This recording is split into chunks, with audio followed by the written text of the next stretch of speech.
अब आता है how to take care of your health, physical health and mental health. तो पहले बात करते हैं फिजिकल हेल्थ की। वर्कआउट करना होता है आपको, ठीक है, ये बहुत इंपॉर्टेंट चीज़ है। इसमें दो चीज़ें करनी है आपको, कार्डियो और स्ट्रेचिंग। कार्डियो क्या होता है? कार्डियो मतलब रनिंग, जंपिंग, वॉकिंग। अगर आप रनिंग नहीं कर पा रहे हो तो जंपिंग करो, जंपिंग नहीं कर पा रहे हो तो वॉकिंग करो। एकदम से इसको नहीं शुरू करना होता, इसको हमेशा जिस भी लेवल पे आप हो, जो भी आपके लिए कंफर्टेबल है, उससे बस आपको 10% ज़्यादा करना है। अनकंफर्ट जैसी हो रहा है वैसी करना बंद कर देना है, क्योंकि आप बहुत दिनों से कर नहीं रहे, एकदम से करोगे तो फिर हार्ट पे इसका अच्छा असर नहीं पड़ता, ठीक है। लेकिन आप धीरे धीरे करोगे तो फिर बहुत अच्छा असर पड़ता है। फिर स्ट्रेचिंग, आपको बहुत स्लाइट स्ट्रेचिंग करनी है, यानी कि जो भी आपके बॉडी के मूवमेंट्स हैं जो कि आप एनीवेज करते ही हो, उनको ही आपको थोड़ा ज़्यादा स्ट्रेच करते हुए करने हैं। बहुत ही स्लाइट करना है इसको आपको, है ना। और इसमें कुछ ऐसा नहीं है कि जिम विम जैसा नहीं, मैं आपको कुछ बता रहा, मैं आपको सिर्फ इतना बोल रहा हूँ कि जो भी आप बॉडी के पार्ट्स यूज़ करते हो उनको थोड़ा और ज़्यादा यूज़ करो, है ना। रिस्ट को यूज़ करते हो तो रिस्ट की स्ट्रेचिंग करो, है ना। आप अपने क्या कहते हैं शोल्डर्स को, नेक को यूज़ करते हो तो सही नेक की जो एक्सरसाइज है वो करो। और आपको अगर कोई आइडिया नहीं है स्ट्रेचिंग कैसे करते हैं, तो आप करो उपयोगा। उपयोगा क्या होता है? उपयोगा, UPA योगा। तो ये आप यूट्यूब पे सर्च कर सकते हो, आपको देखने को मिल जाएगी। इसमें नेक प्रैक्टिसेस होती हैं, इसमें स्पाइन स्ट्रेचिंग प्रैक्टिसेस होती हैं, जो कि स्टूडेंट्स के लिए स्पेशली बहुत बहुत ज़्यादा हेल्पफुल होती हैं। फिर आपको अपने फूड का ध्यान रखना है। फूड आपका लाइट होना चाहिए, एनर्जेटिक होना चाहिए और हाइजीनिक होना चाहिए। लाइट और एनर्जेटिक इसलिए ताकि वो आपको लेथार्जिक ना बनाए, और ऐसा ना हो कि आपने खा लिया और आप सेट हो गए 2 घंटे के लिए और आप फिर कुछ नहीं कर पा रहे। तो ऐसे में आप ऐसे फूड्स लो जो जिनमें वाटर कंटेंट ज़्यादा है, जो कि ज़्यादा लिविंग है, जैसे कि फ्रूट्स। तो इनको अपनी डेली डाइट का पार्ट बनाओ, एक सिग्निफिकेंट पार्ट बनाओ। 50% पार्ट जो है वो फ्रूट्स होने चाहिए जस्ट, ठीक है, ना कि परोठे, ठीक है, और ये पिज़्ज़ा और ये बर्गर और ये सब चीज़ें, ठीक है। और फिर अगर आप फास्ट फूड खाते हो तो ठीक है, वंस इन अ वाइल, हफ्ते में 1-2 बार आप फास्ट फूड खा सकते हो, लेकिन जो भी खाओ वो हाइजीनिक होना चाहिए। क्योंकि अगर वो हाइजीनिक नहीं हुआ और वो फ्रेश नहीं हुआ तो फिर वो आपको ऐसी ऐसी बीमारियां कर सकता है, आप हफ्ते हफ्ते 2 हफ्ते परेशान रहोगे, मैं आपको बता रहा हूँ। फ़न अपनी जगह है, लेकिन आपको भी फ़न नहीं लगेगा, आपको खाली उसी रात जब आप खा रहे हो ना वो अनसेंट चीज़ें, बिना उनकी फ्रेशनेस और हाइजीन को चेक किए, वो आपको इतना इतना ज़्यादा बुरा असर डालेंगी ना। It is not fun, it will not be fun, ध्यान रखना। और फिर आप योगिक प्रैक्टिस और मेडिटेशंस कर सकते हो, लेकिन ये तब जब आपने प्रैक्टिस अच्छी तरह से सीखी हो।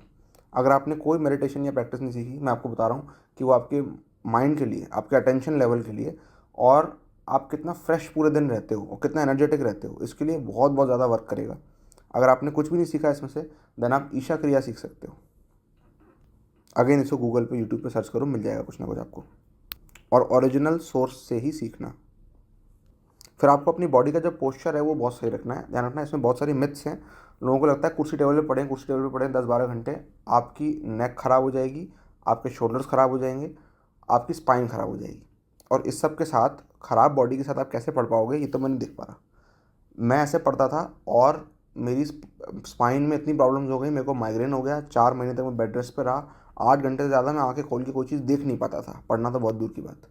समझ लो, इतनी सारी चीज़ें होती थी। जितना भी मैं पढ़ता था, मैं अगर 15 मिनट से ज़्यादा किसी चीज़ को देख रहा हूँ ना, मेरे सिर में दर्द हो जाने लगता था, भयंकर वाला। ये सब क्यों हुआ? जिसका मैं मानता हूँ कि एक huge part of the reason है वो ये है कि मैं बैठ के पढ़ा करता था ज़बरदस्ती कुर्सी टेबल पे। तो आपका पोस्चर हमेशा कंफर्टेबल होना चाहिए, आपको बॉडी को कंफर्ट देना है। अगर आपको अपने माइंड को वर्क कराना है तो आपको बॉडी को कंफर्ट देना है। अगर बॉडी ही अनकंफर्टेबल होगी तो माइंड कैसे वर्क करेगा? बहुत सारे लोगों को लगता है कि नहीं, बॉडी को अगर हम डिस्कम्फर्ट में रखते हैं तो माइंड ज़्यादा चलता है।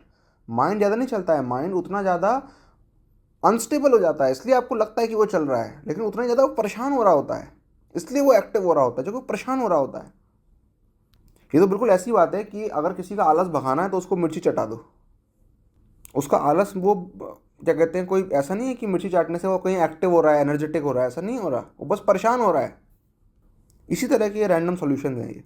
पोस्चर को कंफर्टेबल रखो, आप देखो ना खुद आपका दिमाग कब बेटर चलता है, जब आप कंफर्टेबल होते हो, है ना।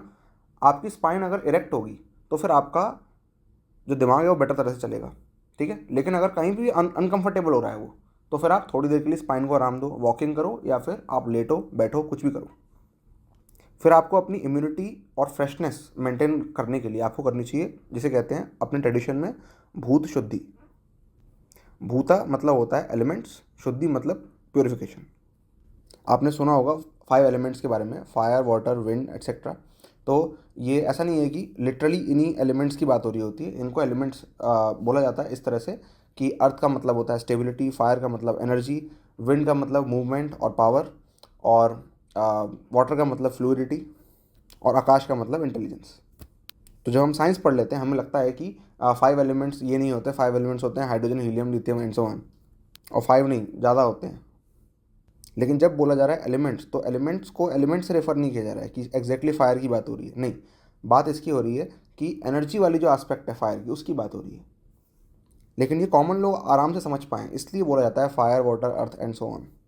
ऐसा नहीं है कि फायर आइटम अलग होता है, वाटर आइटम अलग होता है, विंड आइटम अलग होता है, ये कहने का मतलब नहीं है एलिमेंट से। कहने का मतलब है क्या एलिमेंटल क्वालिटीज़ हैं हर एक मटेरियल की जो भी एग्जिस्ट कर रहा है, और इसी तरह से हम भी एग्जिस्ट कर रहे हैं, हमारी भी ये 5 क्वालिटीज़ हैं, और इनको हमें प्योर रखना होता है। अब क्या एक्शंस लेने हैं इसके बेसिस पे? Number 1, sunlight. नंबर 2, आप सॉइल के साथ कांटेक्ट में होने चाहिए एटलीस्ट हफ्ते में एक बार, डायरेक्टली नंगे पैर, आपके हाथ और पैर जो हैं वो सॉइल को, एक फर्टाइल सॉइल, उसको कांटेक्ट में होने चाहिए उसके। जब बिल्कुल मॉर्निंग और इवनिंग हो रही होती है, जब सन आ रहा होता है या जा रहा होता है, तब आपको प्रेजेंट होना चाहिए बाहर, ठीक है, तब आपको बिल्डिंग में नहीं होना चाहिए। अब ये सब चीज़ें इसलिए मैं थोड़ा, जो कि मैं कह रहा हूँ इसलिए करो कि जब आप ये करते हो तो आपको अच्छा फील होता है कि नहीं होता। आपकी बॉडी की इंटेलिजेंस, आपके माइंड की इंटेलिजेंस आपको बता रही है कि आपको अच्छा फील हो रहा है ये सब करने से, इसका मतलब कहीं ना कहीं बॉडी और माइंड बेनिफिट हो रहा है इससे, राइट। और आपको ऐसा करने से बेटर एनर्जी मिलती है थोड़ी। इसी तरह से अगर बाहर मौसम अच्छा हो रहा है कभी, तो विंड चल रही है तो आप विंड में चले जाओ, अपने आप को विंड वॉश करो, लाइट कपड़े पहनो और विंड में जाके खड़े हो जाओ, ठीक है। वाटर वॉश ये तो आप रोज़ करते हो, ये आपको करना चाहिए, अगर आप नहीं करते हो तो, यानी कि नहाना बेसिकली ठीक है। अगर किसी दिन टाइम कम होता है तो फिर क्विकली नहा के आ जाओ, लेकिन नहाओ ज़रूर, क्योंकि नहाने का काम सिर्फ आपकी स्किन को क्लीन करना नहीं होता, आपके बालों को धोना नहीं होता। नहाने का काम होता है ये भी कि आपका एक तरह का वाटर प्योरिफिकेशन हो रहा है। तो जो बहुत ही बेसिक रूडिमेंट्री बुद्ध शुद्धि होती है वो तो करो कम से कम। इससे इम्यूनिटी बहुत सारे टेकन केयर ऑफ हो जाती है, आप फ्रेश और एनर्जेटिक फील करते हो, और ये बहुत सिंपल है करने में। और आप इसमें से कितना इंप्लीमेंट कर पाते हो, कितना नहीं कर पाते हो एक दिन में, वो एक अलग चीज़ है, लेकिन आपने इस बारे में जाना कि ये इंपॉर्टेंट है, ये अपने आप में बहुत बेनिफिशियल है। क्योंकि जब आपके पास टाइम होगा, जैसे ही आप टाइम निकाल लोगे या फिर, तो फिर आप कर लोगे।